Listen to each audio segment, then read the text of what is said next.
Okay, I'm going to make this quick. The first thing I'm going to do is cut off the lip, otherwise known as the spirit. And that has a very unique quality. It doesn't look, in fact, it has white, and then there's a lot of the mica that I let cook over. But it doesn't have a lot of brown. The other two soaps had a lot of brown. I don't know if that's because this time I used Nescafe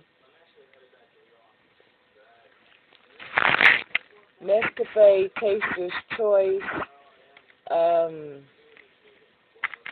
instant coffee, or if it's just, the way I did it.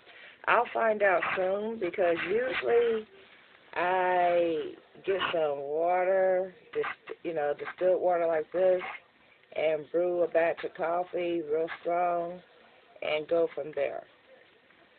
But didn't do none of that this time. It was like, hey, it's instant coffee. I'll just go ahead and steep it. So that's what it did.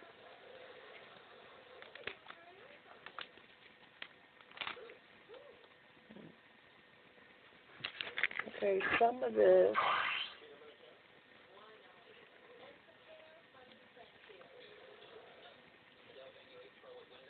Nope, that's just oil. I was a little fearful that it might be copper-like liquid, but nope, that's just completely, it's safe. That's what I'm trying to say. Now, let's go ahead and turn this sideways, because guess what? It's too tall the other way.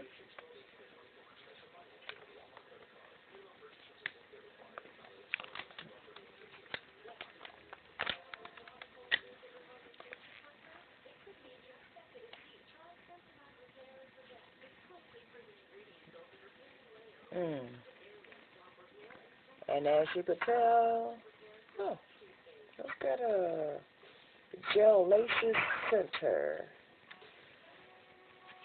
That's kind of cool. It's soft too, right there. But like I said, I just kind of like let it boil.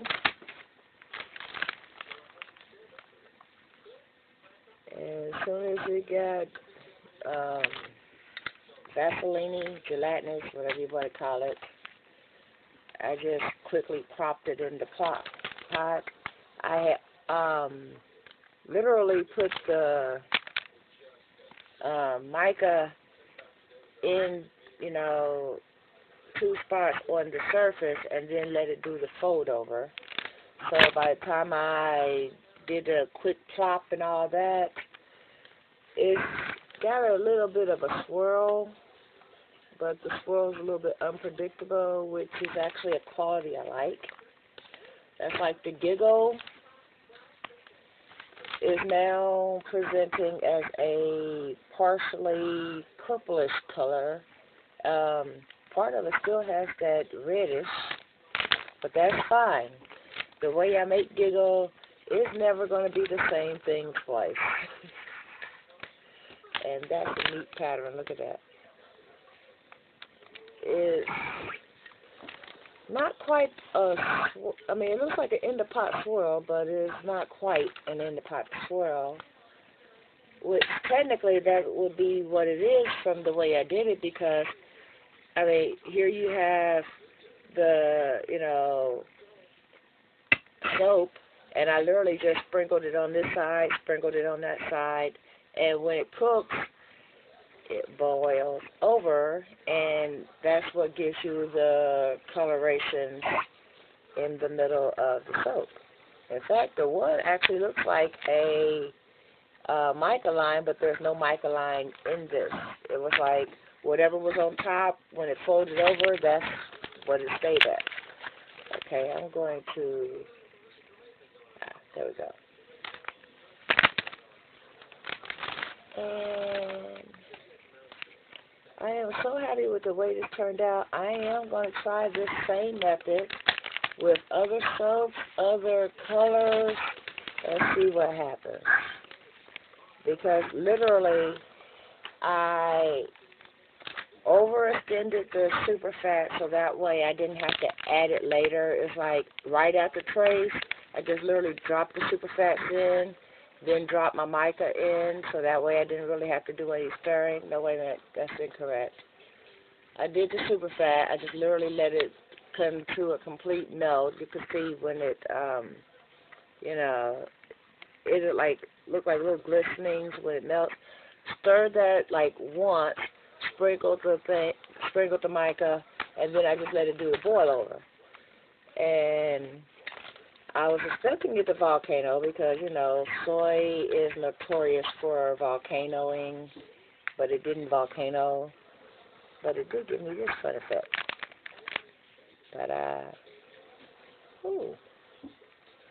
And the mica is looking like a sparkle right here. That's kind of cool. Now, let's see. I'm thinking I'm going to chop off this little part on the end of this. And then else we'll just have some more samples. Because that's too small to do anything with. But by the same token, if I don't even that out, it's going to give me an uneven cut. So we handle that by more samples. And that was uneven. So let's put that right there. I don't like when my soaps are uneven. In fact, that will literally drive me insane. Okay, yeah.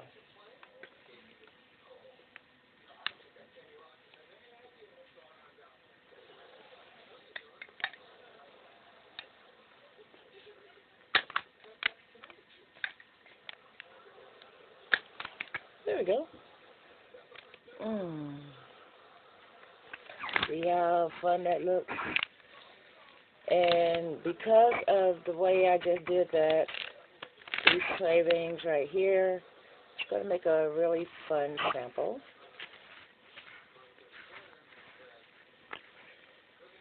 But this particular soap has no added color. It has no, well, no, that's incorrect because it does have the mica. I meant to say this particular soap has no added scent. But it does have a scent. There's something about, and that's the part I find funny.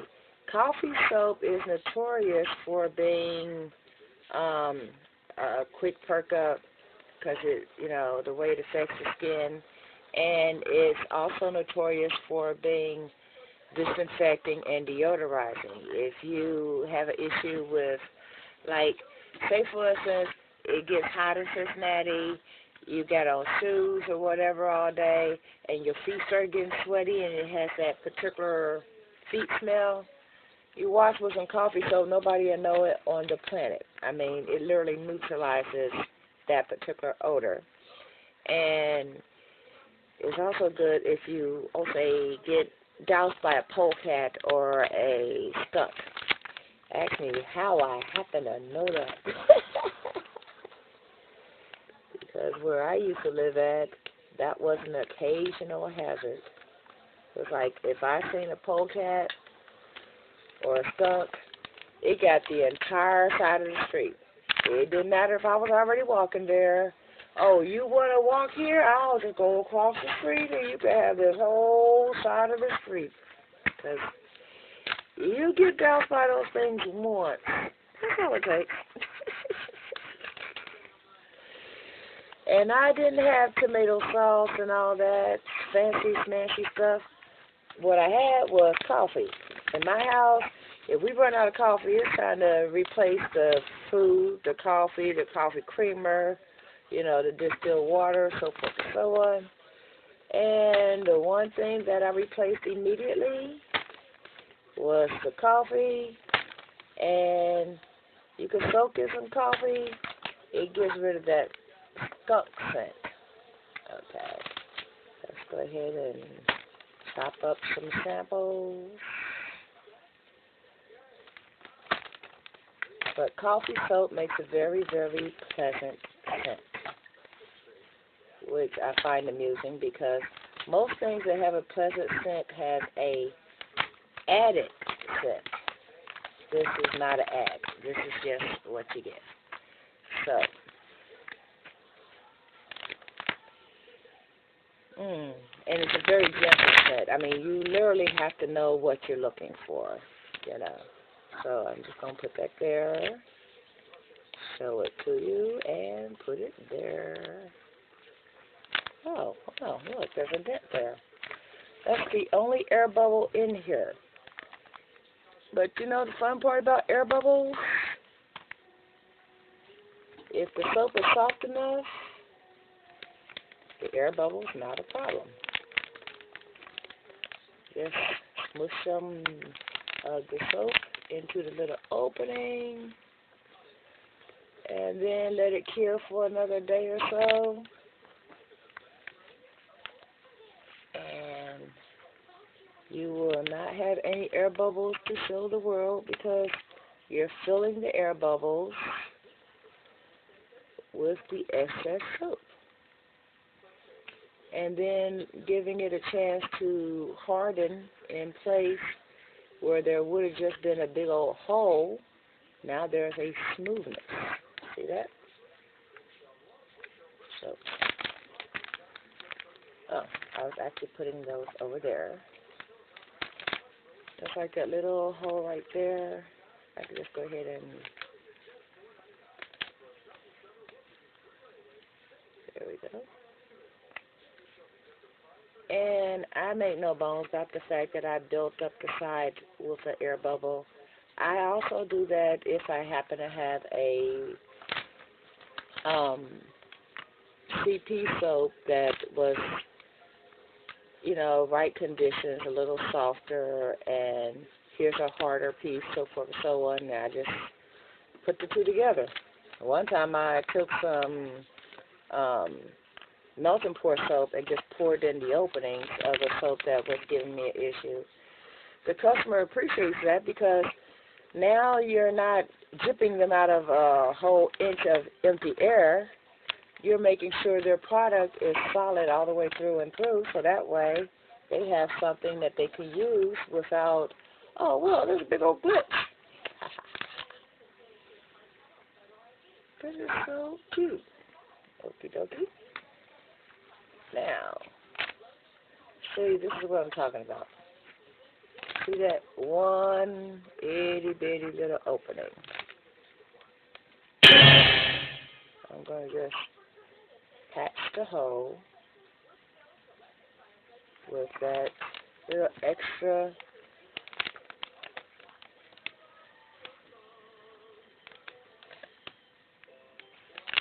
and then press it in. And now there is no hole to speak of on my soap. See what I'm saying? And then, I'll just go here to show you that.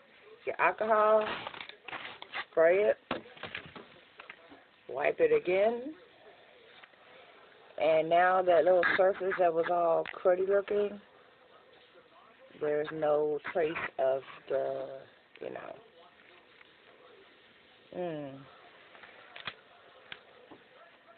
So that's my sweet coffee and gold. And as you can tell, it never really looks the same way twice. But then again, anything that you use mica in and caffeine might actually look a little different from moment to moment, especially if you're doing a technique like the boil-in, so forth and so on, because you're changing the molecular structure of those items every time you make it. It's like, if I take some water, put it with some salt, put it with these little white grains of stuff called rice, and make sure there's some, oil in there, and boil it for 20 minutes, I'm going to get cooked rice. If I change one ingredient, like I add butter instead of oil, it's going to have a different texture. If I change it to margarine, or, some people like to put sugar in their rice or whatever, every little thing you do changes that molecular structure. So the fact that I didn't do the, let's stir it this many times and let's do this and let's do that, changed it to the point where it was solid, literally rock hard, solid. Less than 24 hours later, the other two batches, one was, I'm still literally, checking daily to make sure that it's going to get harder. And I could tell it's going to take a week or 2 or 3. And then the other one, which was the remake of that, is getting harder. This one, just from what I did differently, is ready now. I can literally just spray it, leave it overnight, put a label on it. But I'm just going to follow regular procedure and not worry about it. So it's always fun, especially with cold process, to see how things, change, the little nuances that make it what it is. But I'm finding it very, very interesting that hot process not only has those same attributes, but is, I heard another soaper say yesterday, oh, it's just one of those things that you go through with hot process soap. And she wasn't knocking the soap from, the incident that she had going on. She was just saying that happens sometimes. It's like sometimes, you get that hard crunchy, and if you're, diligent, you can avoid the hard crunchy, or the little white spots on your soap. But by the same token, there are those that will stir that in. That's rustic, or whatever that word is. Rustic is attractive. It looks nice. Hey, I think I'll keep it. Hey, I think I'll encourage it. And you can do that. Soap is soap, Everything about hot processed soap, other than the texture, which some people call rustic, I have been known to get smooth hot processed soap. Y'all seen me do a saline swirl with my hot processed soap. You know what I mean? That's a nice texture, right? And people could call it rustic if they want to. But say for there was a big chunk of whatever. Hold on. One of them had a chunk. Well, see that? Like the couple of little chunks in there. I know people that will encourage that, stir it up or whatever, and it's fine. It will still lather. It might have a little couple of dried out bits, but that's why you have super fatting. And everything you do changes those attributes. Some of those attributes are desirable, some of them not. Some of it is strictly aesthetically pleasing to the person that's creating the soap, so they might want a certain attribute or want to avoid a certain attribute. So don't worry about that stuff. If it's pleasing to you, then it's going to be pleasing to your customer, because if you have a soap that goes, I hate making that sound, that's going to transfer over. But on the same token, I love making my coffee soap. I love the fact that it has this very, very subtle, gentle smell. I love the way it looks. I love the way it changes itself, and sometimes it's light, sometimes it's dark, so forth. So that, basically transfers to the customer, because the customer's going to go, ooh, I want to try that. Ooh, you got some more samples? I love the way you talk about your soap. And I don't make a soap I don't like. It's just, because bar none, my first customer is this lady here. So, if I make something that's got an ingredient that itches me, breaks me out, I can't stand the smell, whatever, then yeah, that's going to be a problem, especially when it's time to tell others about that soap or about a product. But by the same token, I love my coffee soaps, and it shows. In fact, I'm trying to figure out which one I'm going to hoard for myself because, I already got 4 bars down there. And I'm getting people saying, we already got a good amount of soap in the bathroom. So if they don't know about it, they can't really complain, can it?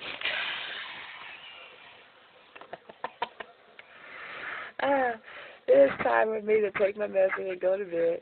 I'm sleepy. My soap has given me a satisfied grin on the face, and I got some stuff I got to do tomorrow. So y'all stay blessed, stay tuned. Don't forget to rate, comment, subscribe. Excuse me. My blog is located at No, it ain't. My blog is located at purplebutterfly-peepla.blogspot.com, and Purple Butterfly soaps can be located at peepla.etsy.com. That's the link I was trying to say. peepla.etsy.com. Y'all stay blessed, stay tuned. Don't forget to rate, comment, and subscribe.